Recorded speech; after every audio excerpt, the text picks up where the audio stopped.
Oke, bismillahirrahmanirrahim. Assalamualaikum warahmatullahi wabarakatuh. Di video kali ini, saya akan menjelaskan eh, sedikit ilmu ya.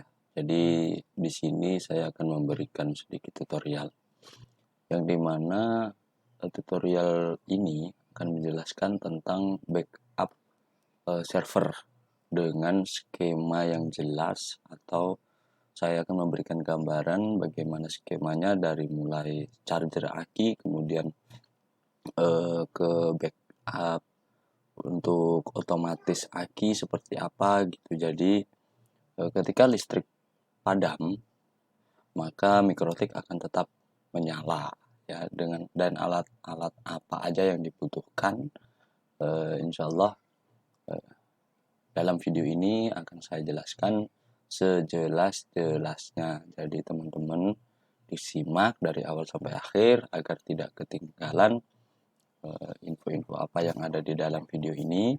Jangan lupa like, komen, dan juga subscribe. Nyalakan juga tombol lonceng agar teman-teman tahu ketika saya mengupload video-video terbaru mengenai setting mikrotik, setting wifi, kemudian dan lain sebagainya lah.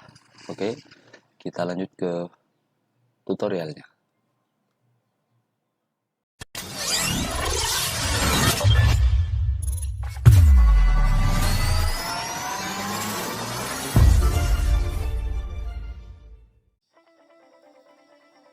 Oke, assalamualaikum warahmatullahi wabarakatuh. Jadi di sini saya itu ada sebuah gambaran ya, gambaran di mana bagaimana kita itu membackup kelistrikan yang ada di server kita ya, utamanya itu yang menggunakan aliran atau tegangan listrik DC. Jadi dari aki, simulasinya itu dari aki, kemudian setelah aki itu kita masuk ke SCC, setelah SCC baru masuk ke mikrotik. Kenapa harus menggunakan SCC? Karena SCC itu akan memutus tegangan ketika aki itu tegangannya sudah kurang dari batas yang kita tentukan. Misalnya kita menentukan batasnya itu 8 atau 7 volt begitu ya. Ketika kita sudah menentukan batas sedemikian tegangan, maka ketika aki sudah mencapai batas tersebut, SCC akan memutus tegangan yang dari aki menuju ke mikrotik agar umur dari baterai atau dari aki itu bisa lebih awet. Untuk simulasi gambarannya saya sudah ada contohnya di sini. Nah, ini ya. Jadi di sini ada power supply atau PSU, power supply universal, yang kita sering lihat di pasaran-pasaran. Teman-teman tinggal search aja di toko online PSU 12 volt gitu ya. Jadi biasanya ada untuk inputnya itu AC 220 volt atau listrik yang biasa kita gunakan di rumah-rumah. Kemudian outputnya itu 220 volt. Output. Ya benar, outputnya itu 200, outputnya itu DC 12 volt. Sorry ya, saya gagal paham. Outputnya itu DC 12 volt. Nah, dari PSU ini barulah kita menuju ke baterai atau aki ya. Kenapa bukan di lubang yang ini?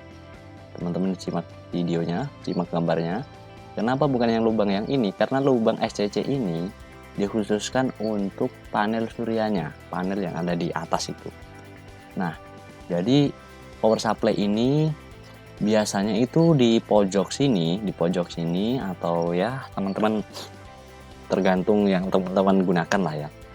Biasanya di luaran soket ini ada adjust atau apa ya, kalau orang Jawa bilang itu puntiran gitu, uliran buat mengadjust, mengurangi atau menambah tegangan DC dari 12 volt itu. Misal kita mau 10 volt, 11 volt, 12, 13 atau 14 volt. Nah, kalau saya biasanya menggunakan menyeting, mengadjust dengan ukuran 14 volt. Kenapa saya memakai 14 volt? Karena aki itu umumnya penuh itu di tegangan sekitar 14,5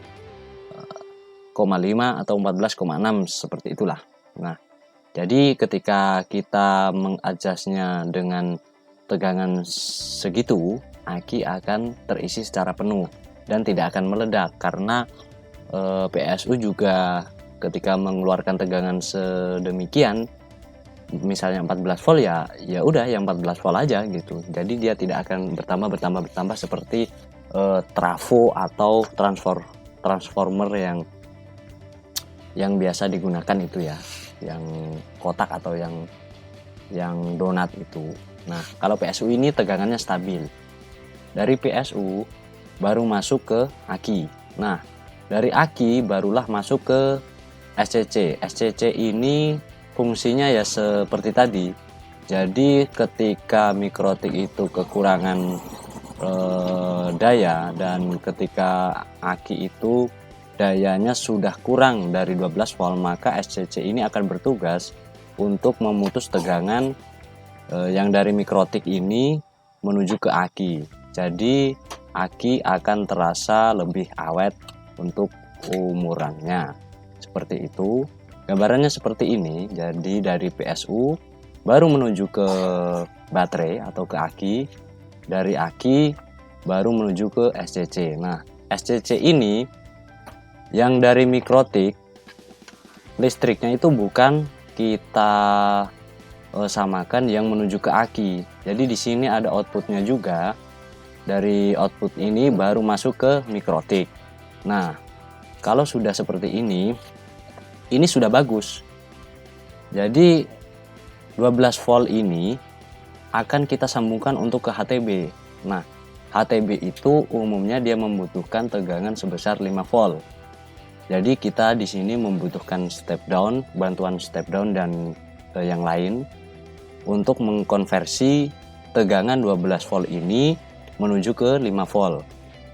Kalau untuk tegangan yang dibutuhkan sebenarnya tidak sampai 5 volt. Jadi tegangan yang dibutuhkan itu untuk port FO-nya itu hanya sekitar 3,5 volt. Jadi ketika kita men-setting step down itu kurang dari 5 volt, itu tidak jadi masalah sebenarnya. Rata-rata HTB atau konverter cepat rusak itu karena kekurangan ampere, bukan kekurangan voltase ya. Jadi di sini di ampere dan voltase itu beda. Nah, rata-rata konverter mengalami panas. Itu juga dia karena kekurangan ampernya, dan dari segi redaman pun berpengaruh. Ketika redaman terlalu kecil, itu bisa membuat konverter cepat panas. Ketika ampernya juga kekurangan, itu bisa mengakibatkan si konverter tersebut cepat panas dan kemudian dia akan mudah rusak. Untuk switch hub itu tergantung dari merek.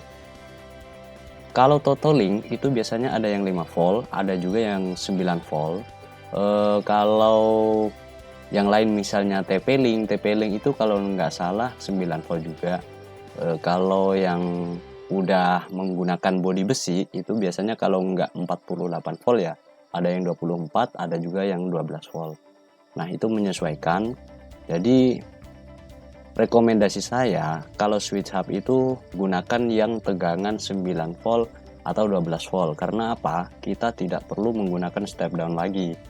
Nah, ketika switch hub itu memerlukan daya listrik bertegangan 9 volt dan kita masukkan ke sini tanpa step down, itu biasanya sudah bisa. Karena apa? Di dalam switch hub itu sudah ada IC yang namanya 7809. Nah, itu untuk mengkonversi atau menahan tegangan ketika tegangan itu yang didapatkan lebih besar dari yang dibutuhkan gitu. Jadi switch hub itu biasanya akan mengkonversi tegangan itu sendiri. Nah, seperti itu ya teman-teman. Karena kemarin ada yang komen gambaran lebih jelasnya seperti apa. Nah, untuk video kali ini saya sudah menjelaskan bagaimana backup tegangan listrik di server khususnya untuk tegangan DC ya, bukan tegangan AC.